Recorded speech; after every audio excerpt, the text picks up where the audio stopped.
Karena peraturannya tidak usah pakai terhormat, langsung saja to the point. Alhamdulillah saya diizinkan berdiri di sini untuk mewakili Ibu Hajah Maryani yang saat ini beliau sedang ada urusan di kamar sebelah.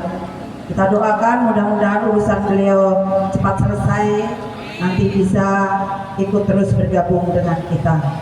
Amin ya rabbal alamin.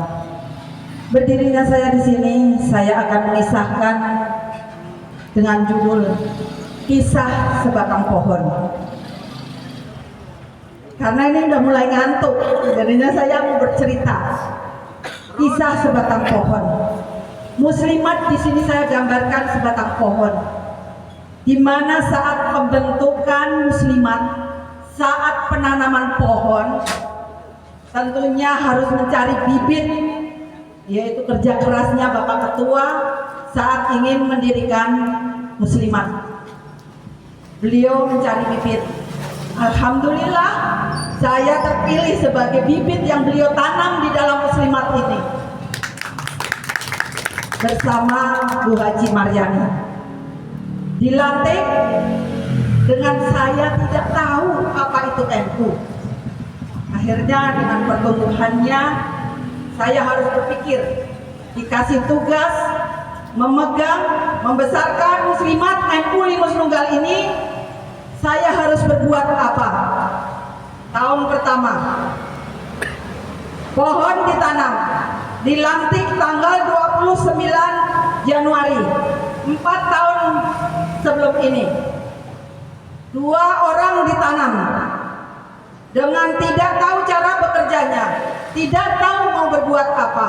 Kita berpikir, akhirnya harus menguatkan akar pohon ini dengan ilmu, dengan belajar.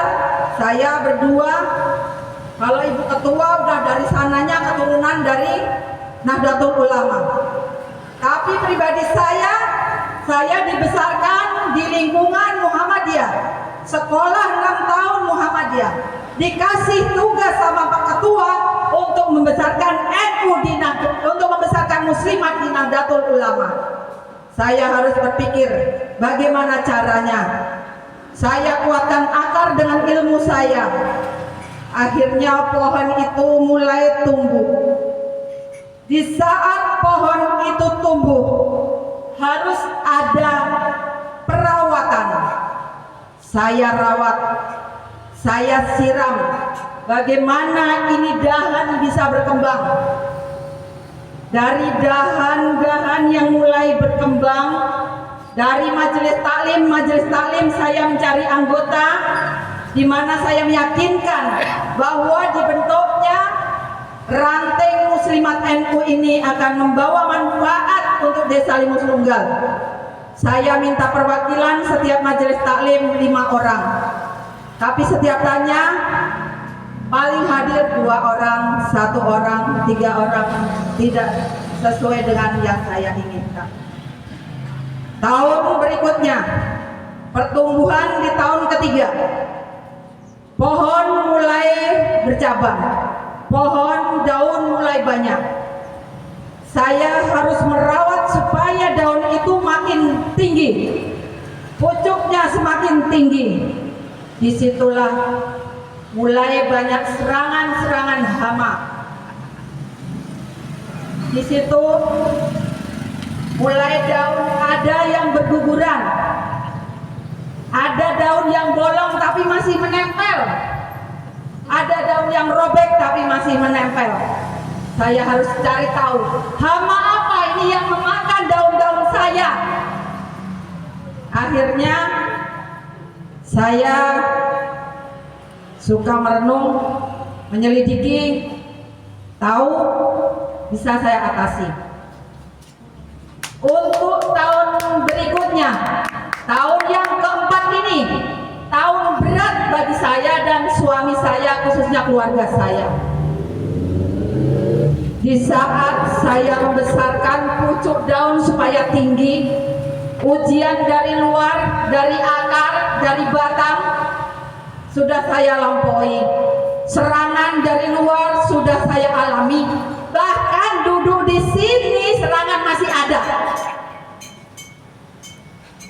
Pak Ketua yang salah tahu, karena beliaulah tempat curhat saya di dalam mengurus muslimat ini. Suatu saat akhir-akhir ini saya benar-benar diuji dengan bertubi-tubi cobaan. 24 jam saya diuji 4 peristiwa yang sangat memukul hati. Disitulah roh sang batang pohon itu mulai goyah, mulai terombang-ambing, dari terpaan angin, dari hujan, dari petir, akhirnya goyang. Pada suatu saat belum lama, dengan 24 jam ujian itu ada 4 menimpa saya bersit pikiran saya akan menaruh baju yang sangat berharga ini. Sudah atas izin suami, mungkin karena saya tidak kuatnya menahan ujian-ujian untuk membesarkan si pucuk pohon itu, tapi dengan berhikmat di Nahdlatul Ulama yang keluarga sebesar ini, bahkan di seluruh Indonesia, bahkan di luar negeri, akhirnya keajaiban terjadi. Di saat saya ini menanggalkan baju ini, ada keluarga lain dari ranting Desa Limus Nunggal yang masih mengakui baju ini. Di saat saya ada di Cibarusa, ada 2 orang menghadiri saya, mendatangi saya. Ibu, saya pengen ketemu. Iya Pak. Ada apa Pak? Saya perhatikan ibu dari semalam hadir dengan pakaian muslimat. Berarti ibu adalah keluarga saya. Iya Pak Kiai. Terus saya, ini ya maaf ya cerita pribadi ya, maaf, ada sedikit cerita pribadi. Saya ikut berduka cita Bu, karena saya termasuk keluarga besar Nahdlatul Ulama. Kaget saya, kenal tidak? Di situ tahu ada NU tidak? Tetapi beliau menghampiri saya. Di saat masa kritis saya ingin menanggalkan baju ini dengan bertubi-tubi ujian yang saya terima. Akhirnya beliau ikut berduka cita atas nama keluarga besar keluarga besar MWC Cibarusa. Saya terima seperti biasa, foto-foto buat laporan. Mohon maaf ya, saya agak panjang karena waktu saya memang 2, karena mewakili hadroh sekaligus saya berdirinya dan mewakili Bu Haja Maryani. Setelah itu terjadi, pulang saya berpikir, ternyata berkhasiat juga ini baju. Yang kita tidak kenal orang menghargai saya. Renung. Malam harinya saya datang lagi ke sana. Selesai tahlil, panggil lagi oleh Kiai lewat adik saya. Mbak, dipanggil Pak Kiai. Ya Pak Kiai, ada apa? Ngobrol masalah NU. Ibu di sini juga keluarga saya. Sangat memukul hati saya karena saya ingin menanggalkan pakaian ini. Setelah itu saya mulai berpikir, ternyata keluarga kita di masa tua kita adalah Nahdlatul Ulama, di mana di dalam keluarga ini mau peduli dengan urusan kita. Bapak-bapak dan ibu-ibu, kita harus siap. Di masa tua itu kita sudah tidak ada yang memakai, kita sudah tidak ada yang mempedulikan kita. Karena kenapa? Kita sudah tidak produktif lagi. Bahkan senyum kita sudah jelek, kita berpakaian sudah nggak pantas. Kita harus menyiapkan diri. Tapi dengan peristiwa-peristiwa ini, yang saya siap menanggalkan baju ini, saya mulai mantap, suami saya mulai mantap, bahwa keluarga besar Nahdlatul Ulama Ranting Desa Limus Nunggal adalah keluarga masa tua saya. Itulah yang membuat saya mantap ber-NU di Desa Limus Nunggal ini. Mudah-mudahan sisa umur saya bermanfaat untuk kemajuan Nahdlatul Ulama di Desa Limus Nunggal ini. Amin. Ini hikmah dari sebatang pohon. Saya minta doanya kepada para kiai. Badai sudah menempa saya, penanggalan sudah saya siapkan, tapi saya tinggal menyelamatkan si pucuk pohon itu. Mudah-mudahan si pucuk pohon akan terbang tinggi, bisa menjulang tinggi, dan bisa mengayomi semua di bawahnya. Amin ya robbal alamin. Yang kedua, mewakili tim hadroh. Tim hadroh hadir di tengah-tengah keluarga besar Nahdlatul Ulama. Sangat memberi warna. Yang tadinya kita ngaji tidak ada musik, sekarang ada musik.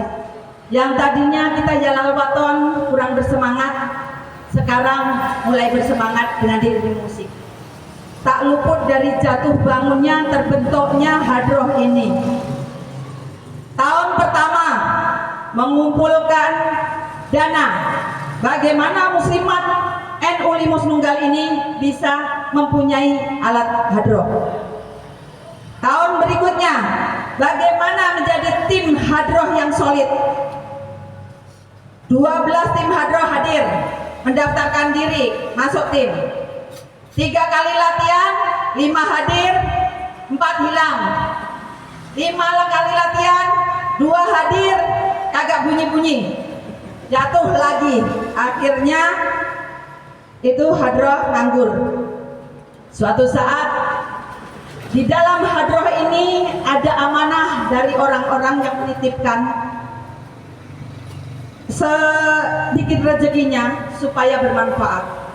Merasa berdosa saya apabila hadroh ini saya anggurkan, apabila alat ini saya diamkan, berarti saya tidak bisa memegang amanah. Cari guru. Di mana-mana guru meminta bayaran yang 1 jam notabene 150. Saya harus berpikir, bagaimana saya dapat duit dari 150 sedangkan latihan seminggu 2 kali. Coba 2 kali, 3 kali, 4 kali tumbang karena nggak ada yang buat nyebur-nyeburi yang buat ngasih ke guru. Tidur lagi ini si alat hadroh. Suatu saat kita bertemu dengan tak lupa perjuangannya Bapak Ustadz Ibnu yang membangun kita. Tapi saking pinternya ibu-ibu ini yang diberikan kunci-kunci hadroh sama Ustadz Ibnu, udah hampir berjalan 4 bulan ya Pak Ustadz, tidak ada yang nyangkut karena emang sangat susah belajar hadroh bagi ibu-ibu, terutama waktunya. Terus alhamdulillah pada akhir-akhir ini bisa ketemu dengan Ustadz Sukib dengan apa adanya, masih seperti ini penampilannya. Mudah-mudahan kedepannya bisa lebih baik dan ibu-ibu bersemangat lagi. Karena ini tim hadroh emang kekurangan orang, monggo silahkan yang mau bergabung, tapi harus siap mentalnya di dalam tim hadroh karena emang begitu keras waktu dan latihannya. Untuk itu kiranya cukup sekian dari saya sudah memaparkan dari mewakili Ibu Hajah Maryani dan dari tim hadroh. Nanti jadwal yang dari tim hadroh langsung lewat aja Pak Yai, nanti langsung digantikan ya, disusul yang lain. Wallahul muwaffiq ila aqwamit thoriq. Wassalamualaikum warahmatullahi wabarakatuh. Waalaikumsalam warahmatullahi wabarakatuh.